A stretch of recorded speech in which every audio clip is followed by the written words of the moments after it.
Si on revient toujours dans notre logiciel Quack Express, nous allons devoir maintenant créer notre premier projet. Donc pour créer le projet, nous nous rendons dans Fichier, Créer projet.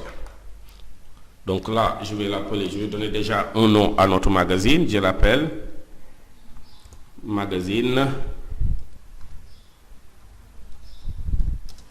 Info Times.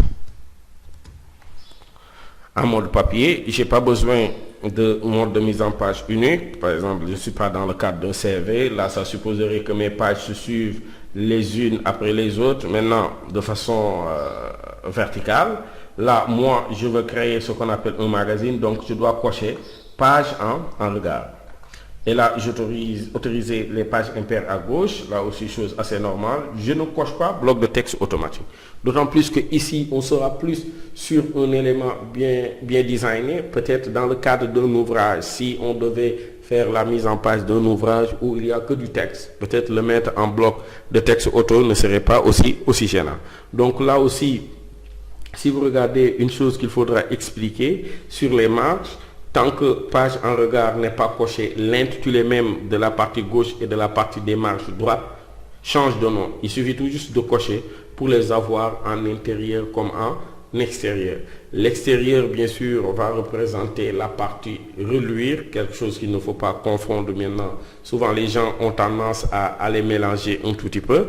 Les marges, par défaut, ils sont à 12,7, mais rien ne nous empêche ici de venir sur les marges et de corriger un tout petit peu.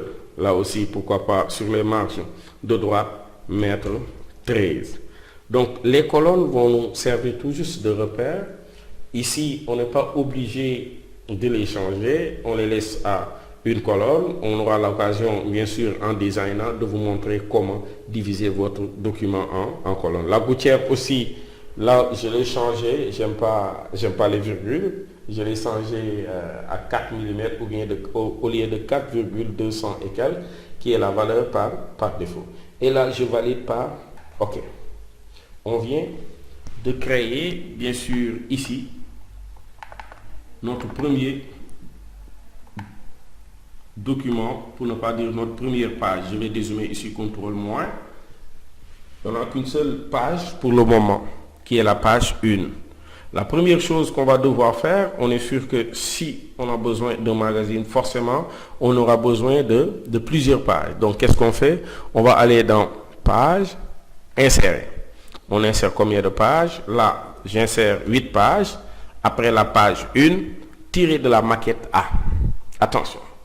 Là, on va devoir s'attarder un tout petit peu sur la maquette, d'autant plus que on va lui réserver son chapitre à part, parce que c'est presque lui qui jouera 40 voire 30% en termes de rapidité et de productivité au niveau de Quack Express. Donc là, toutes les pages qui seront créées dans Quack Express, ils sont tirés à partir d'une maquette. La maquette n'est rien d'autre qu'un modèle de page sur lequel, bien sûr, vont s'appuyer les autres pages. Donc ici, comprenez que pour le moment, on n'a qu'une seule maquette, la maquette A, et la page 1 a été créée à partir de la maquette A. Donc toutes les 8 autres pages qui vont venir seront créées à partir de la maquette A. Donc là, je valide par OK. Et si vous regardez bien, on a nos 8 pages plus la page de couverture qui nous fait maintenant 9 pages. Et ceci existe toujours dans ce qu'on appelle la disposition des pages.